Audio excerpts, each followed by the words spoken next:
Bonjour tout le monde. Donc aujourd'hui, nous allons poursuivre le chapitre numéro 3 concernant les structures ioniques. Donc la dernière fois, nous allons passer à un autre type de structure, c'est la structure de type ZNS blend. Donc cette structure, les ions S2- occupent un réseau cubique à face centrée. Donc les nœuds d'un réseau cubique à face centrée. Comme vous voyez sur le schéma, voilà le cubique à face centrée. Et les cations, ça veut dire les Zn2+, elles vont occuper la moitié des sites tétraédriques. Nous avons déjà vu les sites tétraédriques où elles sont situées par rapport à une structure cubique à face centrée. Donc les voilà. C'est là où il y a l'étoile bleue. Donc ce sont les sites tétraédriques. Alors le Zn, elle va occuper juste la moitié. Et elle va les occuper de manière à répondre à la question de répulsion, puisque les cations, elles ont la même charge, donc il y aura une répulsion entre les cations. Et par conséquent, elle va occuper les sites qui sont l'un loin de l'autre. Voilà, le premier site occupé, le deuxième site occupé. Si on commence par ce site, automatiquement, on ne doit pas mettre un cation ici, parce que c'est plus proche. La distance de là jusque là, c'est A sur 2. Par contre, de ce point jusqu'à ce point, la distance c'est A racine de 2 sur 2. Donc c'est plus grand. Donc l'effet de répulsion. Et ce site-là, elle reste vacant. Et pour descendre sur les sites qui sont en bas, donc automatiquement, si on a occupé ce site-là, son équivalent en bas, il doit être vide, parce que la distance, c'est A sur 2. Et on doit occuper celui qui est plus loin, ça veut dire ce site, ici, à ce niveau-là. Donc, puisque j'ai en bas occupé ce site, ceci oblige que j'occupe celui qui est en face sur la diagonale. Par conséquent, je laisse vide ce site et ce site. Donc, les sites, ils seront croisés. En faisant la projection, bon, vous connaissez maintenant comment on fait la projection pour une cubique à face centrée. Donc, voilà le soufre. Donc, ce sont les sphères en jaune. Et en signalant la position par rapport à X, en signalant la position par rapport à Z, et je fais la projection pour les sites, pour les cations situés sur les sites tétraédriques. Donc si je fais la projection de ce cation, il sera situé à ce niveau-là. Et je mentionne qu'il est situé à Z égale 1/4. De même, celui qui est en face, en faisant la projection, il sera situé sur la diagonale ici. Donc, plus précisément sur cette position-là. Et je signale qu'il est situé à 3/4. Si je fais maintenant la projection des cations qui sont situés sur les sites qui sont en bas, ça veut dire situé à 1/4.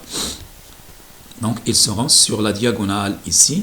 Le premier à ce niveau-là et le deuxième situé à ce niveau-là. Et je signale qu'il est situé à 1/4.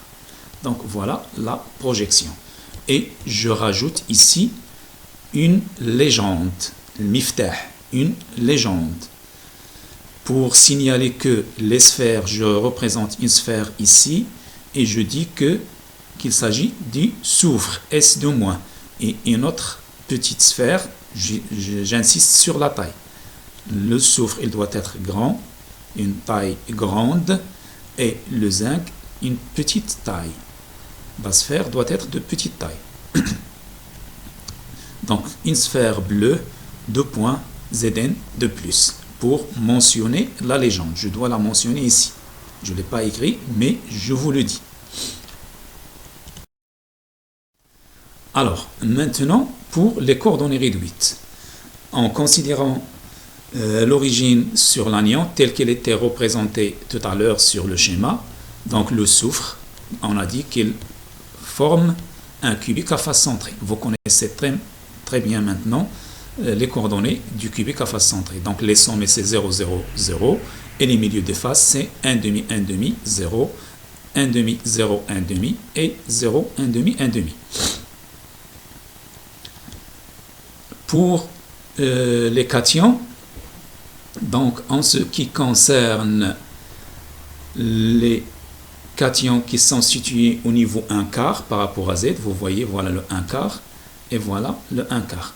Donc le premier cation, il va avoir comme coordonnées 3 quarts, 1 quart, 1 quart. Donc celui qui est devant nous à gauche. Et celui qui est en bas, il est un peu derrière à droite. Donc c'est 1 quart par rapport à A, 3 quarts par rapport à B et 1 quart par rapport à Z. Pour les coordonnées des cations qui sont situés en haut, donc celui qui est à l'intérieur à gauche, donc c'est 1 quart par rapport à A, 1 quart par rapport à B et 3 quarts par rapport à Z, puisque nous sommes situés sur le niveau 3 quarts.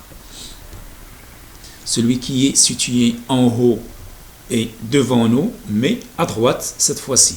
C'est 3 quarts par rapport à A, 3 quarts par rapport à B et 3 quarts par rapport à C. Alors, maintenant, je veux faire une translation pour avoir l'origine sur le zinc. Donc, la plus facile, c'est de faire une translation par rapport à ce point-là. 3 quarts, 3 quarts, 3 quarts. Pour que ce cation devienne origine, donc je dois rajouter 1 quart par rapport à A, le voilà. 1 quart par rapport à B, donc le voilà, pour ramener la coordonnée à 0. Et pour ramener cette coordonnée-là à 0, je dois rajouter 1 quart par rapport à C. Donc voilà le vecteur de translation. Alors, j'applique la translation pour le soufre. Donc, les sommets, 0, 0, 0. Lorsque je rajoute 1 quart pour chaque coordonnée, ça devient 1 quart, 1 quart, 1 quart. Pour cette coordonnée-là, cette face, lorsque je rajoute 1 quart, pour 1 demi, ça donne 3 quarts. Celui-là, ça donne 3 quarts aussi. Et 0 plus 1 quart, ça donne 1 quart. En considérant cette coordonnée, j'applique la même chose et j'obtiens 3 quarts, 1 quart, 3 quarts. Pour la dernière, ça serait 1 quart, 3 quarts, 3 quarts. Donc, je résume. Pour le x, pour n'importe quelle coordonnée, pour le x, je rajoute le chiffre qui est ici à côté de A. Et pour le y, j'ajoute le chiffre qui est ici à côté de B. Et pour le z, j'ajoute le chiffre qui est ici à côté de C.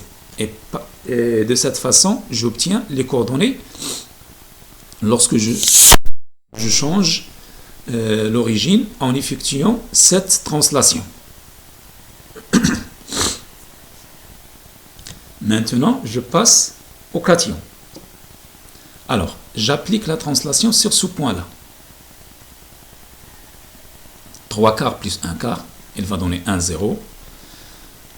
1 quart plus 1 quart, ça donne 1 demi. 1 quart plus 1 quart, ça donne 1 demi. Je fais la même chose pour les autres et je retrouve 1 demi, 0, 1 demi, 1 demi, 1 demi, 0, 0, 0, 0. Donc ce point-là, les 3 quarts, 3 quarts, 3 quarts, après translation, il devient origine. Donc, j'obtiens les cations qui vont former un cubique à face centrée et les anions, ils vont occuper les sites tétraédriques, la moitié des sites tétraédriques. Maintenant, je passerai au nombre de motifs. Donc, je raisonne sur la structure avec origine sur l'anion, ce qui est usuel, ce qui est habituel. Alors, le soufre, il est situé sur le sommet. J'ai 8 sommets, donc 8 fois 1/8. Et le soufre aussi, il est situé au milieu des faces. Donc, j'ai 6 faces. Et chaque face, elle est partagée entre 2 cubes. Donc, 6 fois 1/2, ce qui donne 4 au total. Vous voyez, j'ai 4. Pour le Zn, j'ai 4 Zn qui sont à l'intérieur du cube. Donc, ils sont comptés 100%. Donc, je multiplie par 1, ça donne 4. Donc, j'ai 4 cations en face de 4 anions.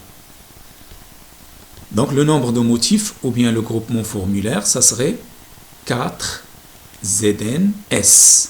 Donc, le groupement formulaire, ou bien le motif, c'est ZnS. ZnS par maille. Et j'écris Z égale 4.